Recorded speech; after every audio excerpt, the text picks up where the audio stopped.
Assalamualaikum warahmatullahi wabarakatuh. Suka dan benci, sayang dan benci itu adalah sebuah dinamika. Anda sayang kepada orang yang ada di sekitar Anda, istri Anda, anak Anda, dan Anda benci kepada musuh, itu adalah suatu hal yang wajar. Islam tidak melarang Anda untuk mencintai orang yang Anda cintai dan membenci orang yang memang layak untuk dibenci. Itu satu hal yang manusia. Bahkan Islam menganjurkan Anda untuk membenci orang yang memang pantas dibenci. Orang yang menghinakan Allah, Anda benci. Orang yang kufur kepada Allah, Anda jauhi, itu wajar. Saudara Anda, kerabat Anda, keluarga Anda, itu sepatutnya Anda cintai, Anda sayangi mereka. Itu urusan Anda, itu adalah perasaan yang akan senantiasa melekat dalam diri manusia. Suka dan benci, cinta dan benci itu satu hal yang wajar. Namun bukan berarti ketika Anda suka, Anda serta-merta boleh mengekspresikan rasa suka itu dengan sebebas Anda, tidak. Sebaliknya pun demikian, kebencian yang ada dalam diri Anda bukan berarti alasan bagi Anda untuk melampiaskan, mengekspresikan kebencian itu tanpa batas, sebebasnya. Tidak, ada batasannya. Di antara contoh konkret yang menggambarkan bagaimana kita harus bersikap proporsional, terukur, ada perasaan yang hanya boleh berhenti pada perasaan, tidak boleh berubah menjadi satu tindakan, adalah ketika kita menjalin satu kontrak kerja, menjalin sebuah kontrak dagang, atau yang semisal, perjanjian. Itu adalah bagian dari kesepakatan yang tidak boleh dipengaruhi oleh suka atau tidak suka, like and dislike, tidak. Tapi amanah, kejujuran, profesionalitas, itulah yang harus dikedepankan. Ada beberapa kisah yang sangat inspiratif, menggambarkan bagaimanakah seorang muslim menata hatinya agar suka dan tidak suka, cinta atau benci, tidak mempengaruhi sikapnya dalam menunaikan amanat, dalam menjalankan kontrak kerja, sehingga dia betul-betul profesional. Abdullah Ibn Rawahah radhiyallahu ta'ala anhu suatu hari diutus oleh Rasulullah sallallahu alaihi wasallam untuk menentukan hitungan kharaj, upeti yang harus dibayarkan oleh orang-orang Yahudi dari hasil ladang yang mereka garap. Ketika Abdullah bin Rawahah datang dan memulai pekerjaannya, menaksir, memperkirakan berapakah jumlah kharaj, upeti yang harus dibayarkan orang Yahudi Khaybar kepada Rasulullah SAW.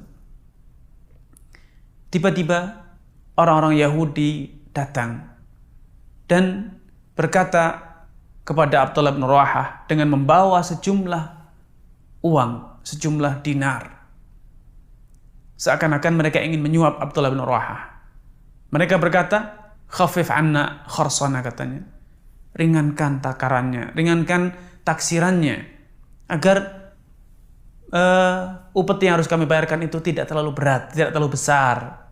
Kurangi. Ada keinginan untuk menempuh jalur damai, kata orang, atau berkong kali kong, bermain mata dengan Abdullah bin Rawahah. Ketika Abdullah bin Rawahah menyadari apa yang diinginkan oleh orang Yahudi ini, mereka ingin menyuap agar ia mengurangi jumlah upeti yang harus mereka bayarkan kepada Rasulullah SAW. Abdullah bin Rawahah murka. Beliau tidak berkata kesempatan dalam kesempitan, ingin memperkaya diri sendiri. Tidak. Beliau berkata kepada orang Yahudi, "Ya ma'syaral Yahud, inni atikum, wahai orang Yahud, aku datang kepada kalian, aku adalah utusan lelaki yang paling aku cintai di dunia ini. Min indi ahabbi rajulin ilai. Aku adalah utusan orang yang paling aku cintai, yaitu Rasulullah SAW. Wa innakum, dan sejatinya kalian abghadu ilayya min adadikum minal qiradati wal khanazir.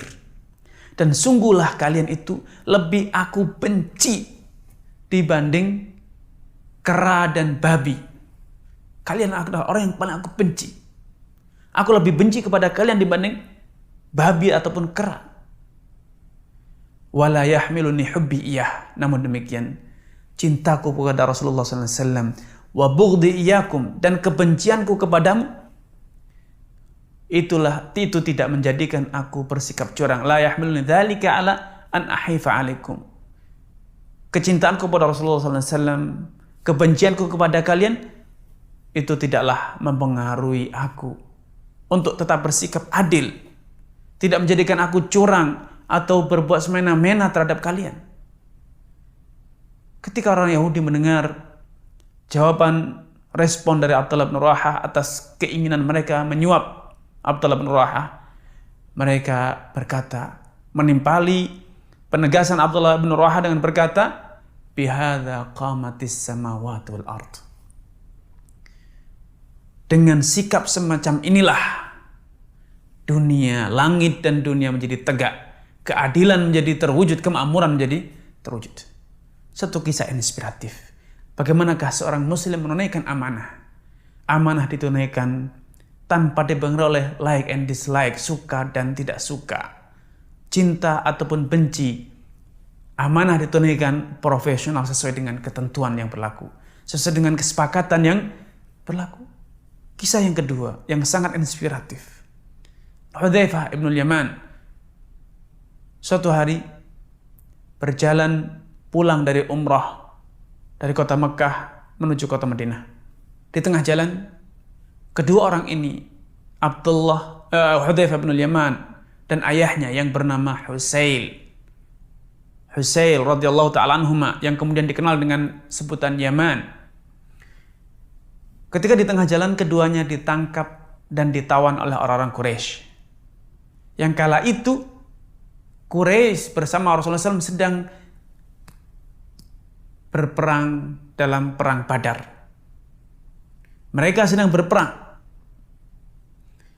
Ketika Hudzaifah dan ayahnya Husail di tengah jalan ditangkap, orang Quraisy berkata kepada mereka berdua, kalian berdua pasti hendak bergabung dengan pasukan Muhammad.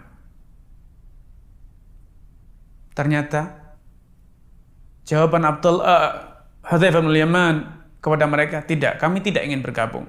Kami ingin pulang ke kota Madinah dari menyelesaikan ibadah umrah. Kemudian mereka membuat perjanjian. Hudzaifah bin Yaman beserta ayahnya Husail akan dilepas dengan ketentuan mereka tidak bergabung, tidak ikut serta dalam perang Badar, memperkuat pasukan Rasulullah SAW. Terjadilah kesepakatan ini dan akhirnya mereka dilepas. Namun setelah mereka terbebas dari tawanan orang Quraisy, Hudzaifah berpikir, subhanallah, ini kan perjanjian dengan orang kafir, bahkan bukan sembarang orang kafir, kafir yang sedang berperang dengan Rasulullah SAW. Maka Hudzaifah pun akhirnya berbelok, tidak lagi menuju ke Madinah, namun berbelok ke lokasi terjadinya perang Badar. Kemudian beliau menceritakan perjanjian ini kepada Rasulullah SAW, dan ternyata Rasulullah SAW berkata kepada Hudzaifah bin Yaman dan ayahnya Husail, insarifa, hendaknya kalian pulang ke Madinah. Nafi lahum wa nasta'inullaha alaihim. Kita harus memenuhi perjanjian kalian. Kalian harus memenuhi perjanjian kalian dengan Quraisy. Berjanji pulang ke Madinah, dilepaskan dengan konsekuensi pulang ke Madinah dan tidak bergabung dengan pasukan Rasulullah SAW. Nafilahum, kita harus penuhi perjanjian ini. Wa nasta'inullaha alaihim. Dan sedangkan kami yang sedang dalam perjuangan dan peperangan ini, kami akan memohon pertolongan kepada Allah untuk bisa mengalahkan mereka, walaupun kalian tidak ikut serta. Subhanallah.